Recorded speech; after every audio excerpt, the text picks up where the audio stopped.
Mas é entendível. Muito do que eu comento, assim, às vezes é entendível do porquê algumas literaturas trazem essas motivações, assim, como do Clean Code, por exemplo, e tal, que é da responsabilidade única.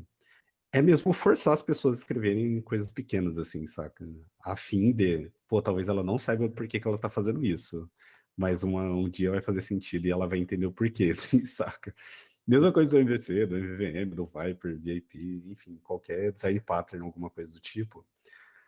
O uso sem entendimento daquilo, ele é um uso forçado que você segue algum tipo de padrão que vai te ajudar, assim, quando você entender, você fala, pô, aquilo fez sentido, mas ainda assim escrever de uma forma errada, assim, sabe? Mas é muito voltado beleza, quando eu entender aquilo, tudo vai fazer sentido e aquilo me forçava a escrever de uma forma melhor, para mim ter o meu código mais estruturado, mais testável, mais fácil de dar manutenção e tudo mais. Mas assim, a começo, quando você usa sem saber, eu acho que é o que causa esses efeitos colaterais, que é o que o John traz no livro, tá ligado? Eu acho que esse que é um ponto maneiro, assim, da gente trazer, assim, também. Não, com certeza, esse é um ótimo ponto, assim.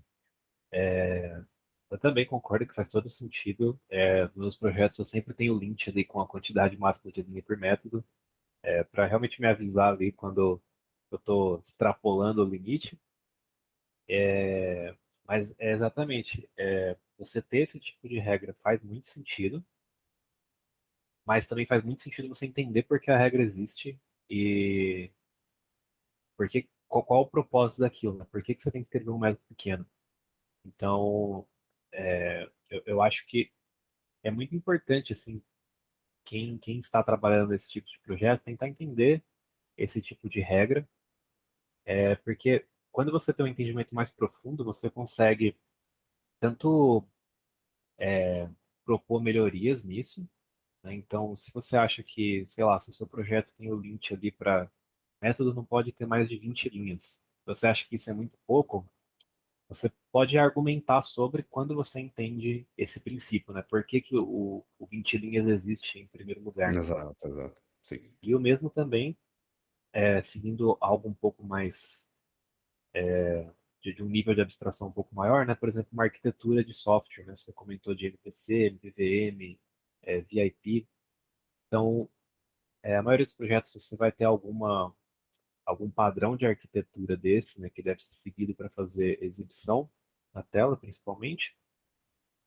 E você entendeu o porquê esse padrão existe e conceitualmente como ele resolve o problema que ele se propõe a resolver.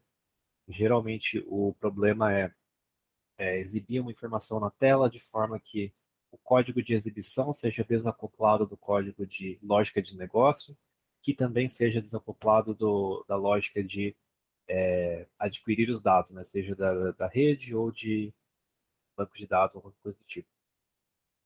Então, no final das contas, esse é o princípio por trás, né? Agora, como você vai fazer isso? Existe, sei lá, várias sopas de letrinhas ali de Sim. arquiteturas que fazem isso, fazem muito bem.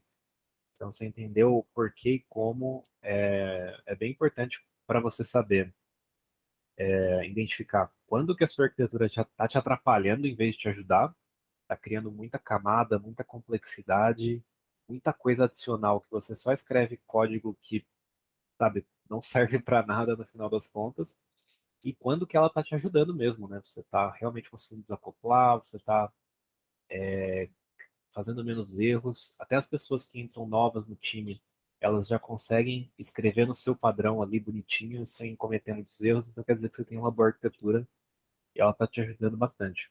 Então isso te ajuda tanto a melhorar o que você já tem, quanto a propor coisas novas quando o que você tem não está funcionando legal.